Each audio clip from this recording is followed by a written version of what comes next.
سوال یہ ہے کہ ایک شخص نے اپنے رشتہ دار کے بارے میں جس سے اس کی ان بن ہو گئی تھی یہ وصیت کی کہ اس کو میرے جنازے میں یا آخری دیدار نہیں کرنے دیا جائے، تو کیا ان کے انتقال کے بعد اس وصیت کو قبول کیا جائے گا اور اس رشتہ دار کو چاہے وہ اس کا باپ ہو یا بھائی جنازے میں شرکت کرنے یا آخری دیدار کرنے سے روک دیا جائے گا؟ مفتی صاحب ضرور رہنمائی فرمائیں۔ محمد سعدان پور نوری، صوبہ بہار، ہندوستان سے۔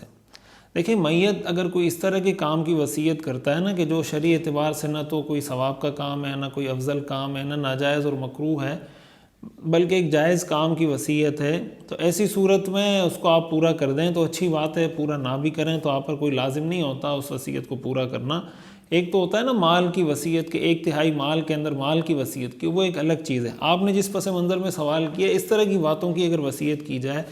تو پہلی بات تو یہ کہ اس ایسی وصیت جاتے ہوئے کہ فلاں آدمی جنازے میں شریک نہ ہو، تو بھائی جنازے میں کوئی آپ کے شریک ہو جائے گا تو بخشش کے امکانات بڑھ جائیں گے،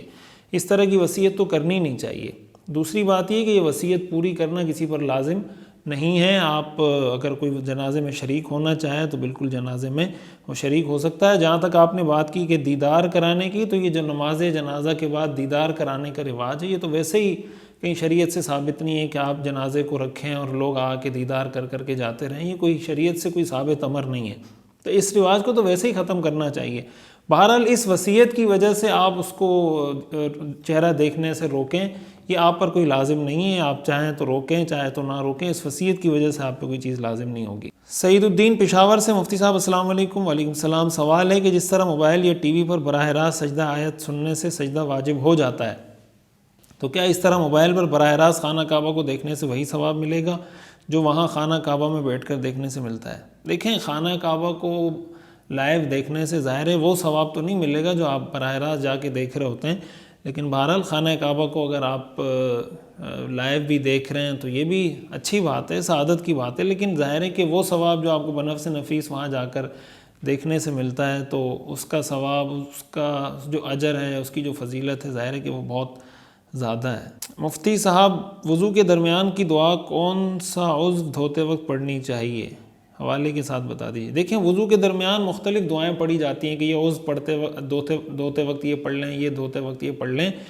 جو مسنون دعا جو ثابت ہے وضو کے دوران وہ ایک دعا ہے، اللہم اغفر لی ذنبی ووسع لی فی داری وبارک لی فی رزقی۔ یہ جو دعا ہے یہ وضو کے درمیان کسی بھی موقع پر آپ پڑھ لیں، آپ چاہے چہرہ دھوتے وقت پڑھ لیں، ہاتھ دھوتے وقت پڑھ لیں۔ اس کے علاوہ جو دعائیں ذکر کی جا رہی ہوتی ہیں وہ سنت سے ثابت نہیں ہیں، البتہ فقہاء نے اس کو ذکر کیا ہے، تو کوئی پڑھ لے تو اچھی بات ہے، لیکن اس کو سنت سمجھ کے پڑھنا یہ ٹھیک نہیں ہے۔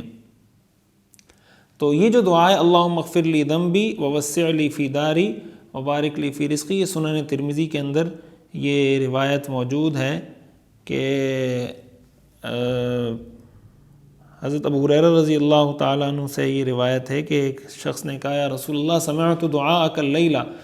فکان الذی وصل الی منہ انک تقول اللہم اغفر لی ذنبی ووسع لی فی رزقی وبارک لی فیما رزقتنی۔ یہ مختلف الفاظ کے ساتھ یہ دعائیں مذکور ہیں، اور یہ جو وضو والی دعا ہے اس کا میں آپ کو حوالہ بھی ساتھ ہی بتا دیتا ہوں تاکہ یہ مسئلہ حل ہو جائے۔ مسند احمد کی یہ روایت ہے جس کے اندر یہ دعا موجود ہے، اللہم اغفر لی ذنبی ووسع لی فی داری وبارک لی فی رزقی۔ مفتی صاحب، بچے کے کان میں اذان کیوں دی جاتی ہے؟ اذان اس لیے دی جاتی ہے کہ آپ صلی اللہ علیہ وسلم نے دی ہے تو ہم دیتے ہیں۔ اس کا تو سوال کا مطلب یہ ہے کہ آپ نماز کیوں پڑھتے ہیں، آپ روزہ کیوں رکھتے ہیں، آپ زکوٰۃ کیوں دیتے ہیں، آپ حج کیوں کرتے ہیں؟ اس لیے کرتے ہیں کہ بھائی حکم ہے، تو مسلمان تو اس کو کہتے ہیں کہ جس کو جو حکم دے دیا جائے وہ کر لے، تو اللہ کے رسول صلی اللہ علیہ وسلم نے یہ عمل کیا ہے تو ہم بھی یہ عمل کرتے ہیں۔ باقی ہے کہ اس میں حکمتیں کیا ہیں، تو اصل حکمت تو اللہ تعالیٰ جانتے ہیں، لیکن ایک اہم حکمت جو بظاہر دیکھنے سے سمجھ میں آتی ہے، اور بھی بہت ساری حکمتیں ہو سکتی ہیں، وہ یہ کہ آتے ساتھ ہی گویا ایک میسج بچے کو دیا جا رہا ہوتا ہے، اور یہ بچوں سے زیادہ بڑوں کے لیے میسج ہوتا ہے کہ دیکھیں یہ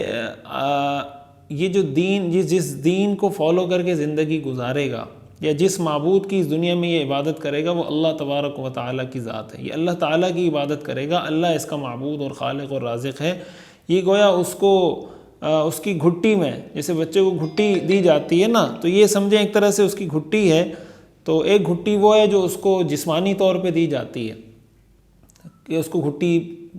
دے دی جاتی ہے، اور ایک گھٹی وہ ہے جو اس کو روحانی طور پہ دی جاتی ہے۔ تو اذان آپ یہ سمجھیں کہ یہ روحانی گھٹی ہے، اور اس کی گھٹی کے اندر اللہ کی وحدانیت، اللہ کا معبود ہونا، اللہ کا خالق اور رازق اور سب سے بڑا ہونا اس کی گھٹی میں ڈال دیا جاتا ہے تاکہ یہ اسی دین پر پروان چڑھے۔